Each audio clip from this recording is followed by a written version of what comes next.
भाऊ, बच्चू कडू अन्यथा उपोषणाला बसल्या दिव्यांग आणि शेतकऱ्यांच्या, त्या संदर्भात काय सांगा? बच्चू कडू 20 वर्ष सत्तेत होते. 20 वर्षाच्या आधी जे नाटकं तो सत्ते त्यासाठी करत होता, तेच नाटकं आज त्यानं सुरू केले.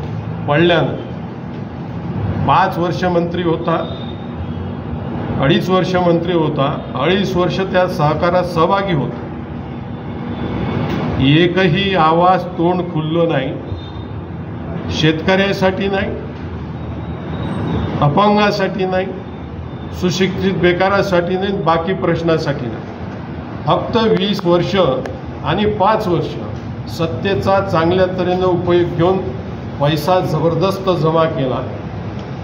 आणि आता लोकांना नाकारलं, मलाही नाकारलं, पण माझा जो कार्यक्रम रोजचा चालू आहे तो चालूच आहे.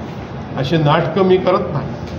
त्यालाही नाकारलं तर त्यानं नाटकं जिवंत राहण्यासाठी, स्वतःला जिवंत ठेवासाठी राजकारणात हे नाटकं त्यानं सुरू केले. कर्जमाफी हा काँग्रेसचा विषय आहे.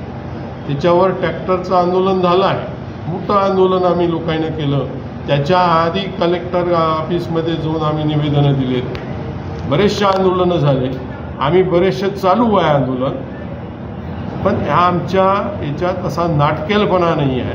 हा जिवंत राहण्यासाठी नाटकेलपणा करून राहिला. हा केव्हा त्या सरकारात सामील होईल, सरकारनं काही दिलं तर केव्हा चूप बसल याची काही गॅरंटी नाही. काँग्रेस पक्षाकडून आंदोलन, बच्चू कडूला समर्थन काँग्रेस पक्षाचं नाही. काँग्रेस पक्षाचा आजचा मुद्दा नाही. कर्जमाफीचा आमची सरकार आली असती तर कर्जमाफी 1 महिन्याच्या आतमध्ये कर्जमाफी केली असती.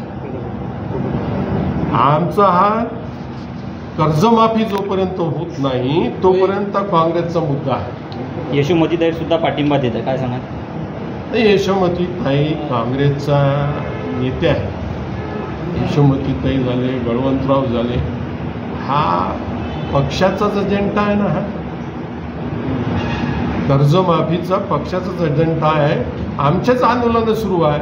या नाटकेल माणसाला पाठिंबा देऊन नाटकेल माणूस केव्हा ॲडजस्टमेंट करत यात आम्हाला गॅरंटी नाही.